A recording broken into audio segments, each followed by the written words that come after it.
Riwruoge manono yiero ma pacho ka kanyakla kod jokedo ne ratich oganda e pinje mag Afrika dwaro tend duol matayo yiero pacho ka IEBC mondo ogwe tao ka giwacho ni jotelogo itiyogo gi sirikal kendo ne ok gitayo yiero madundo e yo makare. Riwruogego wacho ni yiero madundo nyiso mana picha achiel kaka osebed kitayo yiero madongo e pinje mag Tanzania, Guinea Bissau kod Cameroon. Kotelnegi kod jakom machon mar IEBC Isaac Hassan, gisewo bende duol mariwo wi oganda NCIC ma giwacho ni oling' thi e sama josiasa pogo oganda jo Kenya.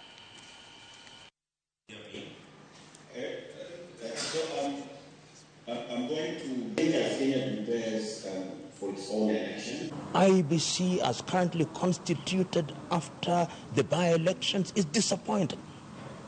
Monies were spent in the tons. Bribery was evident and was aired by the media. People died, cars were burned. But what do I see? Elections were successful. Successful, my foot. And if they could not handle a by-election, can we be confident that they will do it in 2027?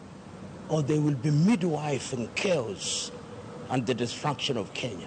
And Kenyans of goodwill have a duty to come out and call out the IEBC, style up or ship out.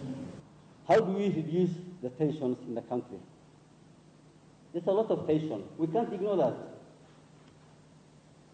I think the National Cohesion and Integration Commission needs to be appointed as soon as possible and should take urgent steps to start acting on this hate speech. And if we as Kenyans can start to feel that pain, it means the region is worse off.